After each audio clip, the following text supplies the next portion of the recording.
Hey, what's up, everybody? I am your Wrestling Rundown Champion, and I'm here to give you guys my review for G.F.W. Impact Wrestling for August 31st, 2017. And I'm just going to jump right into this. We had Jeremy Borash and Josh Matthews on commentary for this show. And the show opens up with Eli Drake and Chris Adonis arriving into the arena.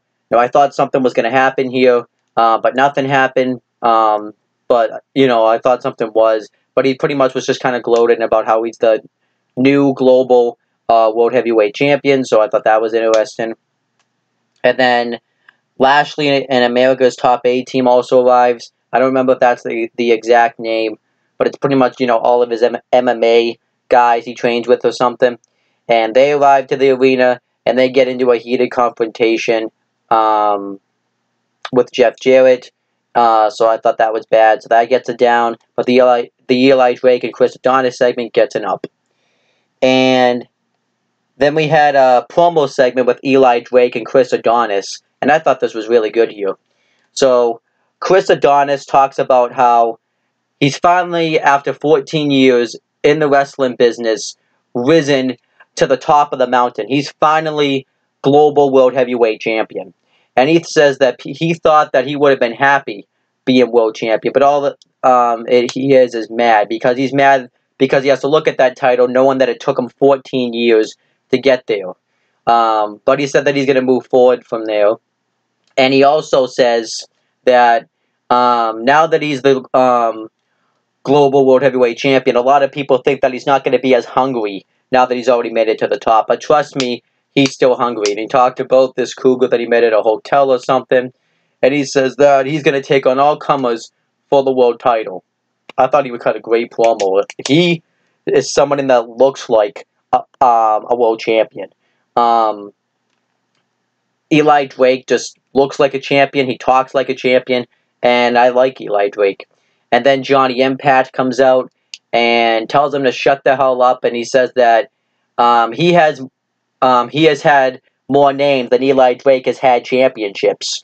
And he wants a shot at Eli Drake's global World Heavyweight Championship. But then Eddie Edwards comes out, and Eddie Edwards says that Johnny Impact may be the AAA World Champion, but he outranks him in Impact Wrestling because he's been World Champion before in G.F.W. So he wants a title shot against Eli Drake.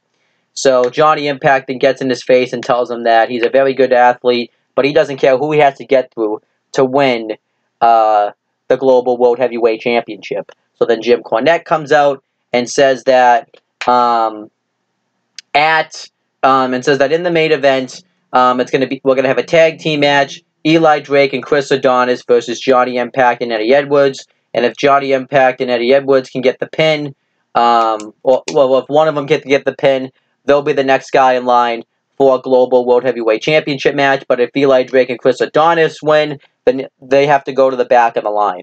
So I like this segment here. I'm going to give it an up. It set up the main event for the night, and I thought that all the guys' delivery in this segment was good. Actually really good. And then Allie and Taryn Terrell are backstage, and Allie comes up and asks Taryn Terrell why she attacked Gail Kim after they were best friends. And Taryn Terrell then acts like she feels bad about it, but then she says that she wants Allie to give Gail Kim a message, so she cheap shots her. She throws her into a couple of boxes backstage and tells her to make sure she gets that message. This segment was terrible, getting it down. I really don't like the way they make Allie come across. I know she was like a huge indie star in the indies, and I've kind of seen a few of her matches there, and she's a lot better there than they are now. They make her have this dumb blonde gimmick in Impact Wrestling, and I don't like it at all.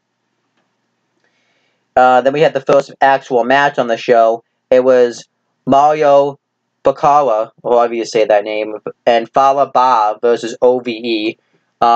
Decent match. OVE pretty much actually squashed them here, which I was kind of surprised about because they're kind of actual guys on the roster, and since they were both in that Gauntlet for Gold on the previous episode, I thought they would have given them a run for the money, but that's not what happened.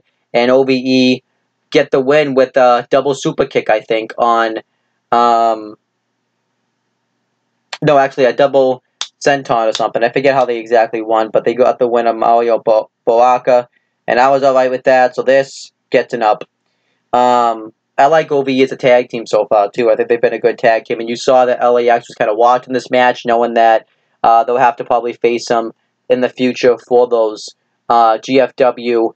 World Tag Team Championships.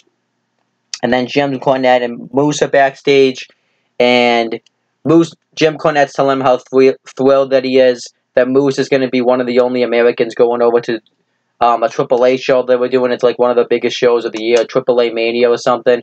And EC3 comes in and he's upset. Oh, and they also kind of tease that they're gonna do something with him and Lashley, because Lashley's going over there as well. I'm not really sure what that's leading to. And then EC3 comes in, or Ethan Carter III, and he's upset that he's not going to be on the show next week, and well, in the next episode. And Jim Cornette says that's because he already has a match against El Hijo Fantasma Jr. For his Impact Grand Championship. And EC3 says he didn't know about it, so then they do a Road Dogg reference, but say, oh, you didn't know, your ass better call somebody. This was a good segment here, though. I liked it. I thought Jim Cornette's delivery was good, I thought Moose's delivery was good, and I thought EC3's delivery was good, so this gets an up.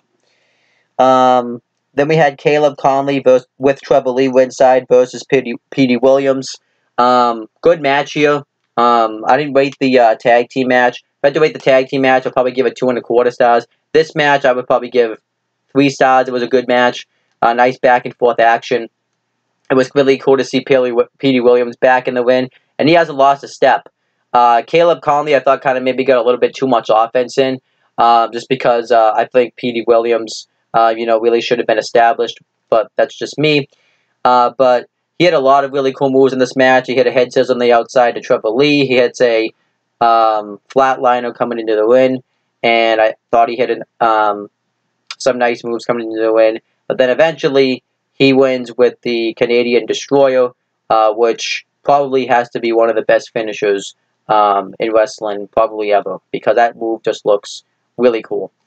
And then afterwards he gets attacked by Trevor Lee, and then Sanjay Dutt comes out and makes the save, but Trevor Lee and Caleb Conley take off before he can really attack him. So now in the next episode of G.F.W. Impact Wrestling, it's going to be a tag team match. It's going to be Sanjay Dutt and Petey Williams versus Trevor Lee and Caleb Conley, which I'm assuming was going to happen anyways. I don't really know what's going on with the X Division, though. I'm assuming they'll build into a fatal 4-way match at some point with all these guys, but we'll have to wait and see. But overall, I thought this was a good match here. And then Caleb Conley looked pretty good in the match. Then Richard Justice was backstage, and one of the producers backstage tell him that he's up next, and he's asking him like where he's from and his weight and stuff. And he tries to say that he's 205 pounds, but then eventually he just says 215. But we know he ain't 215 pounds. He's definitely got to be like 350 or something. Maybe, I think he's just probably underneath 400 pounds. But I guess this was kind of funny. Gets an up. And then Caleb Conley and Trevor Lee are backstage, and Trevor Lee pretty much says that, Sanjay Dutt, you may have found friends, but I'm going to find friends, and this issue between us isn't over. I thought it was a good segment. Gets an up. And then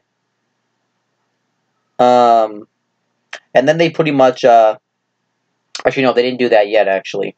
Then Taryn Terrell and Sienna are backstage, and Karen Jarrett comes up to them and tells them pretty much that they're going to wrestle in a tag team match next week. On the next episode, it's going to be Sienna and Taryn Terrell versus Gail Kim and Allie.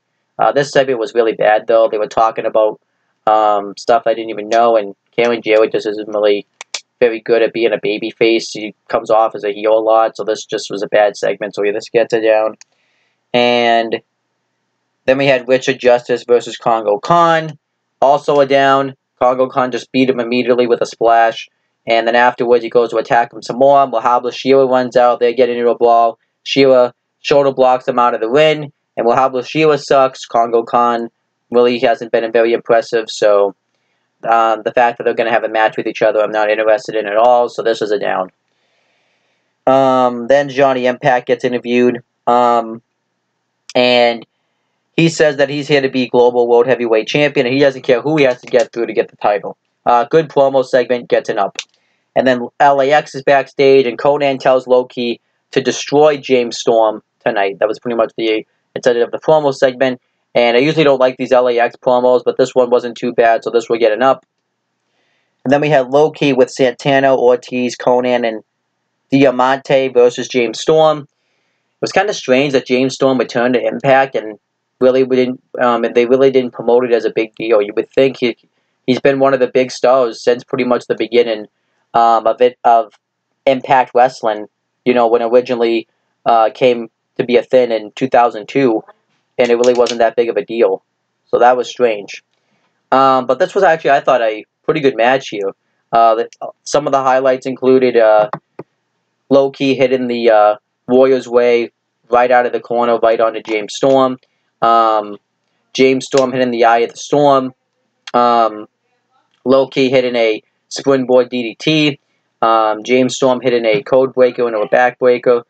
James Storm hitting a clothesline from the ropes. But then eventually the finish came when James Storm hit the last call super kick. But Conan had the referee distracted, so this allowed, I believe, Santana, but I don't remember. No, it was Ortiz to run in and hit him off the head with the World Tag Team titles, and then Loki hit the Warriors' Way for the win. And that was alright with Loki winning because it makes LAX look like a strong faction. So this match I thought was really good. If you haven't seen it, I would definitely recommend it. So this match gets an up. And then Eli Drake and Chris Adonis are backstage again. This is after he had won the Battle Royal from last week. They showed footage from that. And he talks about how he's finally on top of the world. He feels like he's on cloud nine, and nobody is going to knock him off his pedestal. This was a good promo segment, and I really enjoyed it. So gets an up.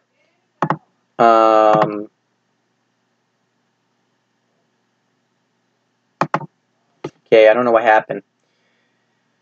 Okay, then I'm just going to continue, but I can still, it didn't mess up.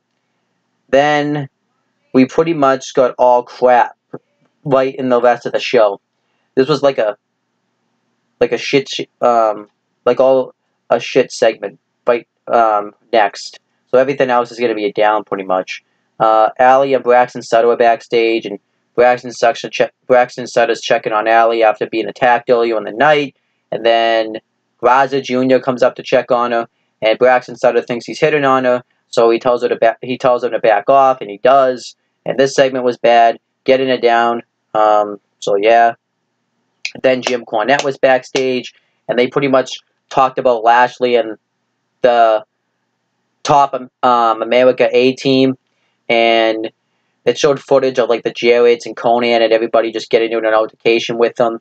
And Jim Cornette pretty much tells him that Lashley needs to decide his own path about what he wants to do, if he still wants to be in professional wrestling or if he wants to go back to MMA. But he needs to get away from people that are trying to cloud his mind. This was a bad promo segment too, getting it down. I don't care about this Lashley storyline. Then Lowell Van Ness, Guido, and Joseph Park are planning the wedding, and pretty much they find out that Lowell Van Ness is Canadian, so then this storyline, I guess, makes sense. Not really, it's still bad.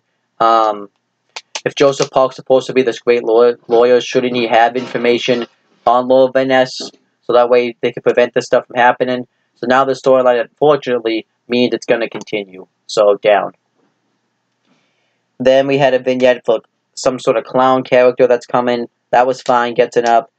Taya, a vignette for Taya Valkyrie. That was, she's going to be debuting on the next episode. She's supposed to be some sort of queen gimmick. I actually think that's going to be a good gimmick, so that will get it up. And they did like an interview segment with Lashley and the Top America A team. And Lashley's talking about how he doesn't know what his future is going to be, and he doesn't think he needs to make a decision right now. But then Dan Lambert, who owns the MMA thing he fights for, says he has to make a decision because in professional wrestling, you're just going to be second place compared to guys like Matt Sydal and stuff like that. And Lashley's also worried, though, that if he goes to MMA, the wrestling door could close, and he wants to wrestle for the next 20 to 15 years. So this was just terrible. You can watch like a full thing of this on the website, which was months ago now, so It would probably be impossible to find, but I don't have an interest to do that. This was a bad segment, a bad storyline. I already know kind of what he picked anyways. He clearly picked wrestling because he's in WWE right now, so that makes watching the storyline even more of a waste of time. He picked professional wrestling, but he picked the WWE sports entertainment side of professional wrestling. So did he really pick professional wrestling? Just saying. Then we had the main event. This was actually a pretty good main event here. It was Eli Drake and Chris Adonis versus Johnny Impac and Eddie Edwards, and whoever gets the pin on, Johnny Impac's and Eddie Edwards' side gets the title match. But if Eli Drake and Chris Adonis win, they go to the back of the line. This, I thought, was a really good main event. Eddie Edwards hits a suicide dive onto Eli Drake, and then Eli Drake and Chris Adonis get the heat on Johnny Impac for a while, but then eventually Eddie Edwards gets the hot tag. He starts going off on everybody. He goes for a crossbody or something off the top turnbuckle, but then he gets distracted by Chris Adonis, and Eli Drake hits a superplex from the top rope, which I don't remember what they called it now. I think it was called like a forklift suplex or something. And then he hits an elbow drop on him, and they get the heat on him for a while, but then eventually Johnny Impac gets the tag back in, and he hits like a shooting star. He hits a double neck breaker, which looked really cool. Then he goes for like a 450, but then Eli Drake moves out of the way. Eli Drake and Chris Adonis kind of hit a version of the heart attack on Johnny Impac. Eddie Edwards is able to break it up in time. Then Johnny Impac hits a shooting star press, and before he can get the cover, Eli Drake breaks up the pinfall. And then Eddie Edwards tags himself in. Johnny Impac hits a suicide dive on the outside on Adonis, beats the crap out of him. But then eventually Eli Drake hits a counter cross on Eddie Edwards for the win, which I think he calls like some sort of plunge or something, but I forget. And he gets the win, which I was kind of surprised about, because I thought that Eli Drake and I thought that Eddie Edwards or Johnny Impact were going to get the win here. But then afterwards, Lashley and America's Top 8 team come out through the crowd, and they think that Lashley should get the title shot, and Jim Cornette and them get into an altercation, and they were about to hit the ring, but then Jim Cornette threatens to suspend Lashley, which means he can't compete in that AAA Mania thing, and Lashley holds him back, but then eventually he announces that on the next episode of Impact Wrestling, Eli Drake's going to defend the world title against Matt Sydal because of Matt Sydal's victory over Lashley. So the main event segment overall will probably just get a thumbs in the middle. What ruined it was Lashley in the top 18, but really the match and the announcement of Eli Drake versus Matt Sydal I thought was fine. So whatever. As for Impact Wrestling, I thought this was kind of a mixed bag show. It had some good segments that really were good, but also had a lot of bad segments. So if I had to rate it, I would say it was a decent show. I'll give it like a 6 out of 10, just to be nice, which would be a D. And that's pretty much it, guys. I really don't have anything left to say. Make sure you guys like, comment, and share this video for more content. Click on the bell so that way every time I upload a video, you guys will get the notifications for it. Make sure you guys also subscribe too. But you have to obviously subscribe before you click on the bell. But it's nice that you click on the bell because then you'll know when I get a video right away. And make sure you tune into this tonight. And that's pretty much it, guys. Talk to you later. Oh, make sure you guys also subscribe to my CM Brothers and No One the Talking channels too.